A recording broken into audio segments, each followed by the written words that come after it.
War से वापस आने के बाद पैसा और पावर पाने के लिए हमारा मेन कैरेक्टर सिटी की इन्फ्लुएंशियल औरतों को मैनिपुलेट करता है।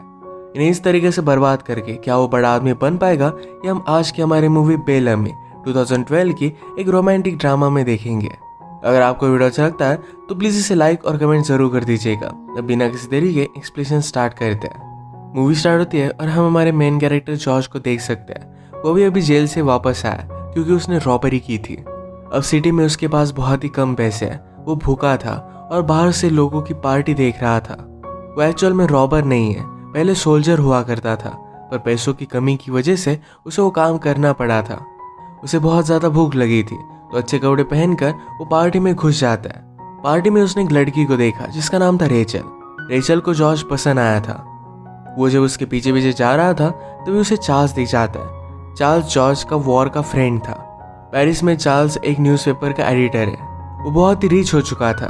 वो जॉर्ज को देखकर पहचान लेता है। जॉर्ज की हालत देखकर उसने कहा कि यहाँ पर कोई भी सक्सेसफुल हो सकता है। जॉर्ज कहता है कि मेरे पास अच्छा जॉब नहीं है, अच्छे पैसे नहीं मिल पाते। चार्ल्स ने कहा कि कल मेरे घर आना, मेरी वाइफ से मिलना, हम अच्छे से डिनर करेंगे। जॉर्ज के पास अच्छे कपड़ों के लिए भी पैसे नहीं थे तो चार्ल्स ने उसे पैसे दिए। इसके बाद वो फिर से रेचल से मिला और ये दोनों इंटीमेट हो जाते हैं। अगली शाम जॉर्ज डिनर के लिए आता है। वहाँ पर वो चार्ल्स की वाइफ मैडलिन से मिला। इनके यहाँ पर मैडलिन की और भी फ्रेंड्स आई थी, जिसमें एक का नाम था क्लोटिल्डा। क्लोटिल्डा का हस्बैंड हमेशा घर से दूर रहता है। और एक फ्रेंड थी जिसका नाम था वर्जिनी, न्यूज़पेपर के ओनर की वाइफ थी। डिनर के वक्त वर्जिनी ने कहा कि तुम डेजर्ट्स में थे, क्या वहाँ पर कुछ आवाज़ें आती है? मैंने सुना है कि वो बहुत ही रोमांटिक होती है। जॉर्ज ने कहा कि वो हवा की आवाज़ें होती है। मैं वहाँ पर अकेला था तो मुझे वो हॉरिफाइंग लगती थी। ये सुनकर क्लोटिल्डा कहती है कि वहाँ पर तो बहुत सारी ब्यूटीफुल सी लड़कियाँ होंगी। जॉर्ज ने कहा कि मुझे उनमें इंटरेस्ट नहीं था, मुझे हमेशा घर की याद आती रहती थी। इनमें वॉर की बातें स्टार्ट हो गई थी तो क्लोटिल्डा कहती कि सब्जेक्ट चेंज कर दो, उसे इसमें इंटरेस्ट नहीं है। जॉर्ज ने पूछा तुम्हें किस में इंटरेस्ट है? क्लोटिल्डा ने कहा कि मुझे बहुत सारी चीज़ों में इंटरेस्ट है, पर उसे मज़े करने अच्छे लगते हैं। यहाँ पर जॉर्ज के साथ फ्लर्ट कर रही थी। जॉर्ज के पास जॉब नहीं है, मैडलिन को पता था। उसे एक आइडिया आया कि अपने वॉर की स्टोरीज जॉर्ज लिख सकता है। ये अगर वो पेपर में दे तो उसे एक अच्छा जॉब मिल जाएगा। ये आइडिया पहले तो उसके हस्बैंड चार्ल्स को अच्छा नहीं लगता, पर मैडलिन जॉर्ज को अच्छा आर्टिकल लिखने में हेल्प करने वाली थी। अगले दिन जॉर्ज और मैडलिन ये दोनों मिलकर आर्टिकल लिख रहे थे। जॉर्ज को लगा कि शायद मैडलिन उसमें इंटरेस्टेड है, तो उसे देखकर वो हंसने लग गया। मैडलिन ने कहा कि हम दोनों के बीच में कभी भी कुछ भी नहीं होगा, क्या तुम ये बात समझ सकते हो? जॉर्ज ने कहा कि मैं समझ सकता हूँ। मैडलिन कहती है तो फिर हम दोनों अच्छे फ्रेंड बन सकते हैं। मैडलिन ने जॉर्ज को सजेस्ट किया कि अगर वो किसी टाइप की रिलेशनशिप चाहता है तो क्लोटिल्डा के पास जाए। वो अकेली है क्योंकि उसका हस्बैंड दूर रहता है। उसने उसे ये भी एडवाइस किया कि उसे पावरफुल लोगों का सर्कल बनाना चाहिए, इससे वो बहुत आगे जाएगा। जॉर्ज ने जाते वक्त मैडलिन को किसी और आदमी के साथ देखा जिसका नाम था वोट्रैक। वो फिर अपना आर्टिकल लेकर न्यूज़पेपर में जाता है। वर्जिनी का हस्बैंड जिसका नाम था मॉन्सियर न्यूज़पेपर का हेड था। इसने जॉर्ज का आर्टिकल पढ़ा और उसे हायर कर लेता है। अब जॉर्ज बहुत ही खुश था। वो फिर क्लोटिल्डा के पास आया। क्लोटिल्डा की एक छोटी सी बेटी थी जिससे वो बात करने लगता है। उसे भी जॉर्ज बहुत पसंद आया था। ये दोनों खेलने लग गए तो क्लोटिल्डा को बहुत अच्छा लगता है, वो भी इनके साथ खेलने लग गई थी। बाद में क्लोटिल्डा ने जॉर्ज से पूछा कि तुम चाहते क्या हो? जॉर्ज कहता है कि मैं तुम्हारे साथ अकेले में टाइम स्पेंड करना चाहता हूँ। क्लोटिल्डा कहती है कि हम कल मिलते हैं। जॉर्ज चाहता था कि वो आज ही उससे मिले। क्लोटिल्डा को ये बात अच्छी लगी, उसके पास आई। वो ज़रा नर्वस थी और ये दोनों इंटीमेट होने लग गए। तभी वो डर जाती है। क्लोटिल्डा ने कहा कि मेरा इस तरीके से तुम्हारे पास आना ये बहुत ही डेंजरस है। अगर मेरे हस्बैंड को पता चला तो मेरा मैरिज टूट जाएगा, मेरी बेटी मुझसे दूर चली जाएगी। ये वो नहीं चाहती थी। उसने कहा कि मैं एक घर रेंट करूंगी और वहां पर हम दोनों मिल सकते हैं, और इसके लिए वही पे करने वाली थी। जो जॉर्ज को ये बात सही लगती है। अब इन दोनों का अफेयर स्टार्ट हो गया था। क्लोटिल्डा ने जॉर्ज से कहा कि कभी भी मुझ पर चीट मत करना, उसे बात अच्छी नहीं लगती। एक रात ये दोनों पार्टी करने के लिए आए। यहाँ पर रेचल ने जॉर्ज को फिर से देखा। जॉर्ज उसे कम्प्लीटली इग्नोर कर देता है। रेचल को इस बात पर गुस्सा आ गया। क्लोटिल्डा जॉर्ज के पास थे, उनके पास आकर वो सब कुछ बता देती है कि जॉर्ज और उसमें अफेयर था। इस बात से क्लोटिल्डा बहुत ज्यादा गुस्सा हो गए और वहां से जाने लग गए। जॉर्ज कहता है तुम्हारे आने से पहले मैं उसे मिला था, पर क्लोटिल्डा इस बात पर बिलीव नहीं करती। जॉर्ज ने उसे रोकने की बहुत कोशिश की थी, उसे बहुत बुरा लगा। वो रेचल से कहता है कि तुम्हारी औकात क्या है? रेचल ने कहा कि तुम्हें मुझे सिर्फ थोड़ी सी रिस्पेक्ट देनी थी और ऐसा कुछ भी नहीं होता। क्लोटिल्ड के साथ ब्रेकअप के बाद जॉर्ज ज़रा डिस्टर्ब हो गया था, तो इस वजह से आर्टिकल लिख नहीं पाता। वैसे भी अच्छे आर्टिकल लिखने में उसे मैडलिन ही हेल्प करती थी। उसके कोवर्कर से भी उसने पैसे लिए थे। उसकी हालत देखकर चार्ल्स कहता है, तुम्हें मैंने आर्टिकल लिखने के लिए हायर किया था, हर बार तुम्हें लड़कियां हेल्प नहीं करेंगी। जॉर्ज इस बात से हर्ट हो जाता है और गुस्से गुस्से में आर्टिकल लिखने लग गया। आर्टिकल लिखकर वो चार्ल्स को दिखाता है, तो चार्ल्स ने कहा, इससे अच्छा तो काम करने वाले लड़के लिखते हैं। उसका बहुत मजाक उड़ाता है। डायरेक्टली पेपर के हेड मॉन्सेर के पास हो गया। यह आर्टिकल उसे दिखाया और इस वजह से जॉर्ज को फायर कर देते हैं। चार्ल्स के जाने के बाद उसके फ्रेंड उसका मजाक उड़ा रहे थे। वो कहते हैं मैडलिन का वॉड्रेक के साथ अफेयर चल रहा है। मैडलिन के बारे में इस तरीके से बात सुनना ये जॉर्ज को अच्छा नहीं लगता। उस आदमी को डांट देता है। कुछ भी कर जॉर्ज अपना जॉब पाना चाहता था। वो वर्जिनी को जानता था जो पेपर के हेड की वाइफ है, तो उसके पास हो गया। उसके लिए कुछ फ्रूट्स वगैरह लेकर गया था। उसे फ्लर्ट करने की वो कोशिश करता है। अपनी प्रॉब्लम बताने के बाद अगले दिन जॉर्ज का प्रमोशन हो गया था। वो पेपर के गॉसिप कॉलम का हेड बन चुका है। सब लोग ये देखते ही रह गए थे। एक दिन सारे फ्रेंड्स की पार्टी चल रही थी। इसमें क्लोटिल्ड, मैडलिन, वर्जिनी और जॉर्ज भी था। वर्जिनी की एक बहुत ही ब्यूटीफुल सी बेटी थी जो वायलिन प्ले कर रही थी। अचानक से मैडलिन के हस्बैंड को बहुत ज्यादा खांसी आने लग गई। उसकी बीमारी बहुत ही बढ़ चुकी थी और उसके पास जीने के लिए बहुत ही कम टाइम था। पार्टी में जॉर्ज क्लोटिल्ड के साथ नजदीकियां बढ़ाता है। ये दोनों फिर इंटीमेट हो गए। मैडलिन के हस्बैंड की हालत और भी खराब हो गई थी। उसकी डेथ के लिए उसे दूर एक जगह पर वो लेकर आती है। वो अकेली थी तो उसने जॉर्ज को भी बुला लिया। जॉर्ज को देखकर चार्ल्स गुस्सा हो जाता है। कहता है कि मैं मरने नहीं वाला। आज रात वो बहुत ही पेन में था और उसकी डेथ हो गई।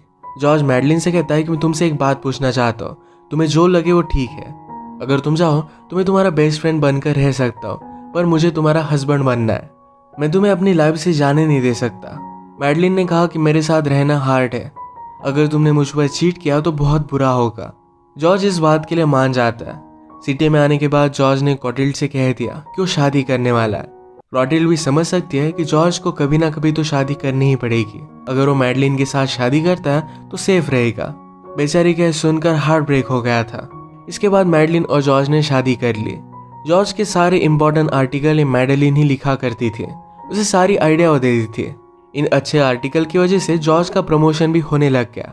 एक दिन जॉर्ज जब घर पर आया तो मैडलिन से मिलने के लिए वॉड्रेक आया हुआ था। वॉड्रेक के जाने के बाद जॉर्ज जब पूछता है तो मैडलिन ने कहा कि वो मेरे फादर की तरह है।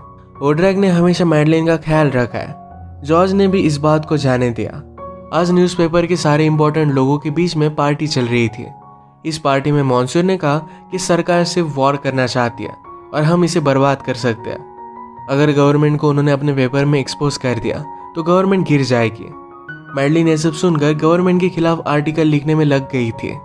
जॉर्ज एक दिन उसके पास आने की कोशिश करता है पर मैडलिन उसे रिस्पॉन्स नहीं देती क्योंकि आज वॉड्रेक आने वाला था। इस बात से जॉर्ज अपसेट हो गया। उसने उसे कन्फ्रंट किया।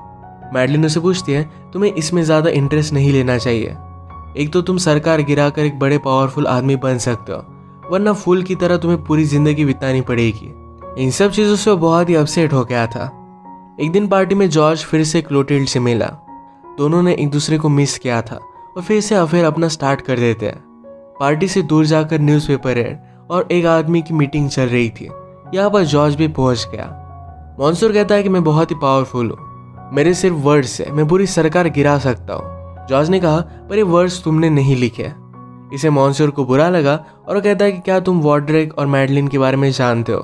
तुम जिस घर में रह रहे हो ये वॉड्रेक ने तुम्हें दिया है। मॉन्सूर की इस बात से जॉर्ज और भी ज्यादा हर्ट हो गया। वो फिर डिसाइड कर लेता है कि वो मॉन्सूर की वाइफ के साथ ही अफेयर करेगा। उसने वर्जिनी को चर्च में फॉलो किया। वो उसे मिलकर कहता है, मुझे पता नहीं कि मैं यहाँ पर क्यों आया हूँ, पर मुझे तुम्हारे साथ रहना था। वो बेचारी डर के उसने पहले कभी भी अफेयर नहीं किया। उसे मना करती है तो जॉर्ज अपनी गाड़ी में बैठ गया। बाद में वर्जिनी अपना माइंड चेंज कर लेती है उसके पास आके। ये दोनों इंटीमेट हो गए और इनका अफेयर स्टार्ट हो गया था। एक दिन डिनर टेबल पर हम क्लोटिल्डा, मैडलिन और वर्जिनी को साथ में देख सकते हैं। जॉर्ज इन तीनों को देखकर स्माइल कर रहा था। स्लोली वर्जिनी पूरी तरीके से जॉर्ज के प्यार में पड़ गई थी। एक दिन अचानक से वॉड्रेक की डेथ हो जाती है। वॉड्रेक के लॉयर ने मैडलिन और जॉर्ज को बुला लिया। वो उनसे कहता है कि वॉड्रेक ने अपने 1.2 मिलियन ये मैडलिन के नाम पर कर दिया है। ये बात जरा अजीब है क्योंकि लोग मैडलिन और वॉड्रेक के बीच में क्या रिलेशनशिप थी इसके बारे में सवाल पूछ सकते हैं। जॉर्ज को भी इसका बुरा लगा था। वो कहता है कि मैं पैसे कैसे एक्सेप्ट कर सकता हूँ और वो लालची है, तो कहता है कि हमें एक्सेप्ट कर लेने चाहिए। वो ऑड्रैक के बारे में बहुत ही गलत चीज़ें बोल रहा था, तो मैडलिन रोने लग गई। वो कहती कि प्लीज़ उसके बारे में कुछ बोलो मत। जॉर्ज ने कहा कि मुझे सच बताओ कि तुम्हारा था क्या। मैडलिन ने कहा कि मैं उससे प्यार करती थी, उसने हमेशा उसे सपोर्ट किया था। जॉर्ज आज ज़रा अपसेट था, तो वर्जिनी से नहीं मिलना चाहता था और उसे कहती है मेरे पास एक बात है जो तुम्हारे लिए बहुत ही इंपॉर्टेंट हो सकती है। उसने कहा कि हमारी न्यू गवर्नमेंट वॉर पर जाने वाली है। ये एक ही चीज़ थी जो लोग चाहते थे कि गवर्नमेंट ना करे। प्रीवियस गवर्नमेंट वॉर पर जाने वाली थी, उसी वजह से वो गिर गई थी। वर्जिनी ने कहा कि मेरे हस्बैंड और इस गवर्नमेंट ने मिलकर ये सब प्लान किया था, इससे मेरे हस्बैंड को $70 मिलियन का फायदा होगा। जॉर्ज इस बात से गुस्सा हो जाता है कि उसे फंसाया क्या है। वो गुस्से में वर्जिनी को घर से बाहर निकाल देता है, कहता है कि मुझे तुमसे घिन आती है। वो जब घर पर आया तो मैडलिन, मॉन्सियर और उनका एक फ्रेंड ये तीनों मिलकर सेलिब्रेट कर रहे थे। मैडलिन को भी इस सारे प्लान के बारे में पता था। जॉर्ज बहुत ज़्यादा गुस्सा था, उसे भी थोड़ी सी अपॉर्चुनिटी देने वाले थे पर उसे सारे पैसे चाहिए थे। वो गुस्से में एक गिलास मॉन्सियर को मार कर फेंकता है। मॉन्सियर वहाँ से चला गया। जॉर्ज ने मैडलिन से कहा कि तुम्हें सब कुछ पता था, तुमने ऐसा किया क्यों। मैडलिन कहती कि मुझे तुम्हारे अफेयर के बारे में पता है। क्लोटिल्ड और वर्जिनी दोनों के साथ तुम्हारा अफेयर चल रहा था। रात में सेलिब्रेशन के लिए पार्टी चल रही थी, यहाँ पर मैडलिन भी गए। जॉर्ज इनवाइटेड नहीं था, फिर भी वहाँ पर वो पहुंच जाता है। अब मैडलिन को हम मॉन्सियर के पार्टनर के साथ देख सकते हैं। पार्टी में क्लोटिल्ड ने जॉर्ज को संभाल लिया। जॉर्ज कहता है तुम्हें इतना हर्ट करता हूँ, फिर भी तुम मेरे पास क्यों आ जाती हो। क्लोटिल्ड ने कहा कि मैं हमेशा तुम्हारे पास ही रहूंगी। हमेशा अनएक्सपेक्टेड मोमेंट में उसके साथ ही रहती है। जॉर्ज ने अब रियलाइज किया था कि उसे क्लोटिल्ड के साथ ही रहना चाहिए। क्लोटिल्ड ने कहा कि जब तुम कुछ भी नहीं थे फिर भी मैं तुमसे प्यार करती थी और आज भी करती हूँ। ये दोनों फिर पार्टी में एक साथ वापस आए। मॉन्सियर अपनी बेटी सुजैन को नीचे लेकर आता है। हर कोई आदमी सुजैन के साथ टाइम स्पेंड करना चाहता था। मॉन्सियर के आधे पैसे तो सुजैन को ही मिलेंगे, तो उसका हस्बैंड बनना ये बहुत ही प्रॉफिटेबल होगा। इसके बारे में क्लोटिल्ड ने जॉर्ज को बताया। जॉर्ज ने डिसाइड कर लिया कि उसके साथ जो भी हुआ इस सब का बदला लेगा। एक दिन मैडलिन जब किसी और के साथ थी तो जॉर्ज पुलिस को लेकर आता है। मैडलिन के ऊपर एडल्टरी का चार्ज लगा। अब डिवोर्स में जॉर्ज को कोई भी प्रॉब्लम नहीं आएगा और मैडलिन के आधे पैसे भी उसके हो जाएंगे। अब बदला बाकी था तो मॉन्सियर से, तो उसके डॉटर से मिलता है। सुजैन को एक होटल में वो लेकर आया और सब लोगों ने उन्हें एक साथ देखा था। उसे हाथ भी नहीं लगाता और सो जाने के लिए कह देता है। अब सब लोगों को लगने लग गया था कि जॉर्ज और सुजैन के बीच में अफेयर है।